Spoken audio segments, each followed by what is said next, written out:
Welcome to Modern Crime Scope, a channel dedicated to exploring the darkest corners of true crime, prison life, and criminal psychology. Here, we bring you gripping stories, chilling mysteries, and deep dives into cases that reveal how fear, power, and control shape lives both inside and outside prison walls. Bryan Kohberger's name sent shockwaves through courtrooms and headlines, but inside the prison, where he will spend the rest of his life, it carries an even darker weight. Guards whisper his presence changes the air, inmates shift their routines to avoid him, and strange incidents keep raising the question, is Bryan just another prisoner, or has he turned his life sentence into a silent empire of fear? When the transport bus rolled past the last stretch of barren land and toward the prison gates, the air felt unnaturally still. The complex stood like a monolith of steel and concrete, an unforgiving structure built to contain men who had long since been forgotten by the outside world. As the vehicle slowed to a halt, the sound of its brakes echoed against the towering walls. Inside, Bryan Kohberger sat in heavy restraints, the clink of chains matching the pounding of his own heart. He had studied prisons in textbooks, analyzed the psychology of killers, and examined case studies with an academic eye. But this moment was no longer theoretical. This was reality, and it was suffocating. The guards' movements were methodical as they led him off the bus, each step deliberate, as if they too were aware that this arrival was unlike others. Prisoners already inside had heard the news. Whispers traveled faster than any official announcement, and the name Kohberger carried weight even in a place where murder and violence were common currency. The gates clanged shut behind him, sealing off any last glimpse of freedom. The prison yard stretched wide, framed by high fences coiled in razor wire that gleamed beneath floodlights. Watchtowers stood like silent sentinels, their windows dark, but rifles ready inside. Even the air smelled different here, an odd mix of disinfectant, sweat, and damp concrete. Bryan was led through the intake process, a ritual every inmate knew well, but one that felt heavier in his case. The guards did not speak beyond the necessary commands, and their expressions betrayed nothing. Yet behind those cold stares was recognition. They knew who he was. They knew the attention his arrival brought. They also knew what that meant for the fragile balance within these walls. As he was escorted deeper inside, he felt the weight of countless unseen eyes. From narrow slits in steel doors, prisoners watched silently, their stares cutting into him like blades. Some were curious, others openly hostile. His case was notorious, dissected on news outlets, and debated in hushed conversations beyond these fences. To many inmates, notoriety was a form of power, but it could just as easily be a curse. For some, he was a trophy to be claimed, a name to be broken in a place where violence spoke louder than words. For others, he was simply another inmate, but one who disturbed the rhythm of their world by drawing unwanted attention. His first steps into the main corridor were accompanied by the hollow echo of boots against concrete floors. Fluorescent lights flickered overhead, throwing brief shadows across the walls where graffiti and scratched initials told stories of men who had passed through before him. He realized quickly that this place operated on its own set of rules, unwritten but strictly enforced. Guards controlled the doors, but prisoners controlled the air between them. Every movement mattered, every glance was measured, every sound carried weight.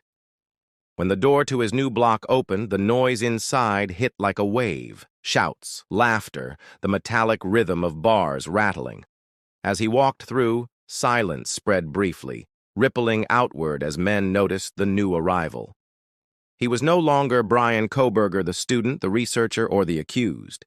Here, stripped of titles and reduced to a number, he was prey entering a cage full of predators. Yet beneath the fear, there was something else. A creeping awareness that this was only the beginning of a much longer sentence than the one written on paper. This was the first step into a world where survival itself would become the only study worth learning. The cell block where Bryan Kohberger was placed was a world of its own, separated from the outside by layers of bars and locked gates that clanged shut with finality. The first thing that struck him was the sound, constant, inescapable, and unrelenting. Voices carried from one end of the block to the other, sometimes sharp and violent, sometimes low and menacing. Metal scraped against metal, and every slam of a cell door reverberated like a warning. The block smelled of sweat, stale food, and the faint tang of bleach, a mixture that clung to everything inside. It was not chaos, but it wasn't order either. It was something in between. A fragile system controlled not by guards, but by those who had learned how to bend the rules from behind bars. The cells were narrow, carved from concrete that had weathered years of fists pounding in anger and knives scratching out threats. Paint peeled from the walls, revealing layers of decay beneath, and graffiti marked almost every surface, names etched deep as if to declare ownership of time itself. Bryan's cell was one of many, a cramped space with a thin mattress, a metal toilet, and a barred door that never allowed privacy. The ceiling seemed to hang lower the longer he stared at it, and the air carried the weight of hopelessness that only men serving decades could understand. For someone who had studied the criminal mind, it was unsettling to realize that this environment was no longer a subject of research, but a permanent reality. Daily life in the block followed a rhythm that was more dangerous than predictable. The yard offered a brief reprieve of sky, but it was also a stage where tensions rose quickly and violence was never far away. Meals were another battlefield, not fought with fists but with stares, subtle gestures, and the silent negotiations of power. Where a man sat mattered. Who he walked with mattered more. Kohberger had no allies here. No protection beyond the curiosity and suspicion his name carried. Every movement was watched. The wrong step in the cafeteria line could trigger confrontation. A casual glance at the wrong person could mean a debt that had to be paid. There was no safety even in silence. The block had its own rules, enforced by inmates who held influence through fear. Guards walked the tiers, but their presence was thin, and often it seemed they allowed the prisoners to police themselves. Kohberger soon realized that survival depended on calculation. He could not appear weak, but he could not appear too strong either. To some, weakness was an invitation, but arrogance was a challenge. It was a delicate balance, one that shifted every day with the moods of men who had nothing to lose. As nights dragged on, the noise never stopped. Shouts pierced through the darkness, fists slammed against bars, and sometimes a chilling silence would fall, broken only by footsteps approaching slowly down the tier. Sleep was never peaceful. Even with eyes closed, Bryan could feel the weight of being watched, studied, measured by those around him. The cell block was not just walls and bars. It was a living organism, breathing, waiting, and feeding off the fear of men trapped inside. For Bryan Kohberger, it became clear that his sentence was not only confinement, but immersion into a system where survival was an unending test, and every passing hour felt like a game he was never meant to win. The longer Bryan Kohberger stayed inside, the more the prison began to reveal its hidden layers. Life behind bars was not only about surviving the physical dangers, but also the invisible battles of the mind. Prisoners crafted entire games of dominance without ever throwing a punch. A look, a rumor, a subtle shift in routine could unsettle even the strongest. For Bryan, whose academic life had revolved around studying the psychology of criminals, this was a cruel irony. He was no longer the observer. He had become the subject. Every movement was analyzed, every silence interpreted, and every habit dissected by men who had mastered manipulation long before he arrived. It did not take long before whispers began spreading through the tiers. Some inmates claimed Bryan was writing things down, keeping secret notes about the people around him. Others said they had seen him sketching out codes, symbols, and strange marks on scraps of paper. Whether the rumors were true or not didn't matter. In a place where paranoia ruled, perception was more powerful than fact. Soon, his name carried with it an aura of unease. Some feared he was gathering information for the guards, while others believed he was studying them like specimens trapped in a cage. Either way, it made him stand out, and standing out was dangerous. One night, during a routine search, a guard uncovered a folded sheet hidden beneath his thin mattress. The paper contained a series of odd notations, lines, arrows, and words that looked meaningless but seemed deliberate. No one could make sense of it, but the discovery fueled the rumors further. Inmates whispered that Bryan was planning something, though no one could agree on what. Some said he was mapping out escape routes. Others thought he was documenting prison politics like a researcher building a thesis. The truth was less important than the fear it inspired, and soon his cell became the focal point of curiosity and suspicion alike. The mental pressure grew heavier. Men would pass his cell slowly, dragging their footsteps, just to remind him he was not invisible. Others would shout cryptic threats in the night, promises of what would happen if he crossed the wrong line. Yet, there were also those who seemed strangely intrigued, asking subtle questions, testing his responses as though they were drawn to his mind rather than his presence. Knowledge, once his greatest strength, was turning into a weapon used against him. The idea that he could understand others more deeply than they understood themselves made him both valuable and dangerous. But it also painted a target on his back. Bryan began to feel the walls closing in, not just physically, but psychologically. The constant hum of suspicion, the weight of invisible eyes, and the silent games of intimidation pressed down on him. The prison had a way of stripping away identity until all that remained was fear, and yet he found himself clinging to the same instincts he had once studied in others. He tried to calculate risks, analyze patterns, and anticipate moves, but here the variables were endless. This was no controlled study, no predictable experiment. It was chaos disguised as routine, and within it, the mind became the most dangerous battlefield of all.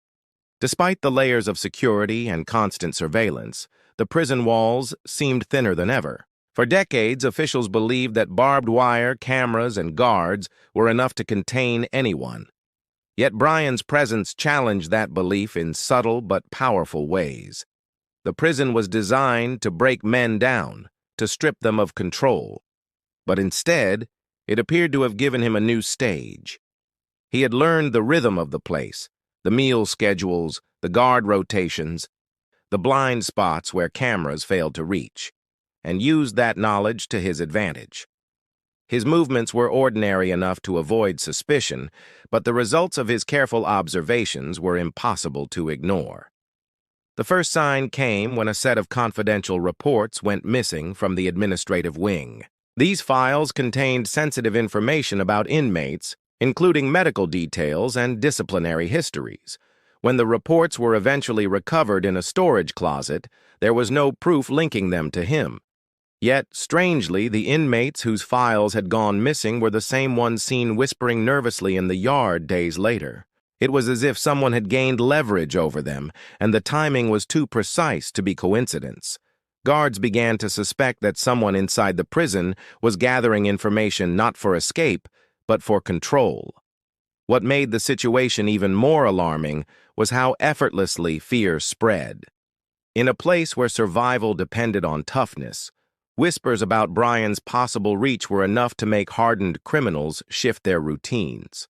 Some refused to cross paths with him, even when it meant giving up access to common areas. Others, once known for violence, became strangely protective of him, standing watch when he moved through the yard. Nobody could prove there was an organized group, but the behaviors suggested loyalty that went beyond mere coincidence. The discovery in the prison library deepened the mystery. Tucked inside a worn paperback was a bundle of pages covered in dense writing. Symbols, numbers, and partial words filled the sheets, resembling a complex code. Experts brought in from outside struggled to make sense of it. Some believed it was meaningless, scribbling meant to mislead. Others argued it contained real instructions hidden beneath layers of symbols.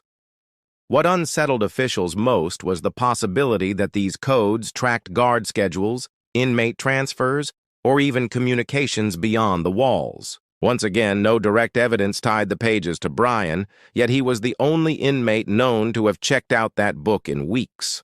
The warden grew restless. Increased searches, stricter monitoring, and even restricted access to the library failed to put an end to the unease. If anything, the tension grew stronger.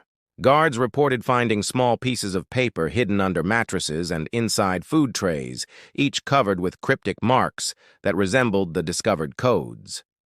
The prison had never faced this type of challenge before. Violence, riots, contraband smuggling, those were predictable. But an invisible network, run through fear, silence, and mystery, was far harder to fight. By the end of that year, the prison felt like a place divided into two worlds. The official world run by the warden and his officers, and the shadow world whispered about in corridors and courtyards, where Bryan's influence seemed to grow despite his chains. Whether real or imagined, that shadow was enough to unsettle everyone, turning routine confinement into a dangerous game where the rules were no longer clear. The months that followed only deepened the uncertainty. By now, Bryan was no longer seen as just another prisoner serving out his sentence. He had become a symbol, a presence that hung over every corner of the facility. Guards spoke in hushed tones about his ability to unsettle an entire cell block without ever raising his voice or making a visible move. Inmates measured their choices against the possibility of crossing him, and the few who dared to test him often found themselves isolated, shunned, or strangely compliant soon after. It wasn't clear if he was directly responsible, but the fear of his hand behind every misfortune was powerful enough to control behavior on its own. The administration tried to counteract this growing aura of influence. Surveillance was doubled, with cameras trained specifically on his cell and his movements.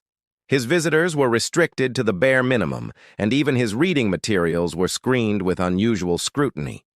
Yet the more effort they put into containing him, the more it seemed his legend spread. Stories about him circulated far beyond the prison walls, reaching online forums and news outlets that speculated on his behavior inside. The mystery grew with every rumor, and the prison, once the place meant to silence him, had instead become the very stage that amplified his name.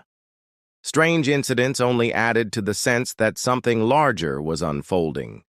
A guard reported seeing small hand-drawn symbols carved into the underside of a cafeteria table, the same kind found in the coded notes discovered earlier. A week later, an entire section of the prison went into lockdown after a fire alarm triggered without explanation. Investigators found no smoke, no malfunction, and no culprit. To many, it seemed like a warning, an invisible reminder that the prison itself was no longer under the control of those who ran it. For every unanswered question, eyes turned back to him even when proof was absent. Among the inmates, his influence became most visible during conflicts. Disputes that once erupted into brawls now ended in uneasy silence whenever he appeared nearby. Rival gangs, normally at odds, seemed to pause their violence in his presence. The balance of power was shifting, not toward a group or faction, but toward an individual who had managed to cultivate both fear and fascination. It was an authority born not of physical dominance, but of psychological control, something the prison was ill-equipped to combat. Officials wrestled with a troubling realization. A life sentence was supposed to mean an end, a final stripping away of freedom and influence. Instead, it had given him a contained environment where control could be tested, refined, and magnified. If he could build such a presence within concrete walls, what might he have been capable of outside them? This question haunted those who studied his case, leaving them with an unsettling conclusion. Imprisonment had not diminished him, it had transformed him. The story of Bryan in prison became less about punishment and more about power. Behind locked doors and razor wire, he had turned confinement into a theater of control, a place where silence spoke louder than violence, and shadows carried more weight than evidence. His sentence might last a lifetime, but inside those walls, he had already secured something far greater than freedom. He had secured a legacy of fear that would linger long after the gates finally closed behind him.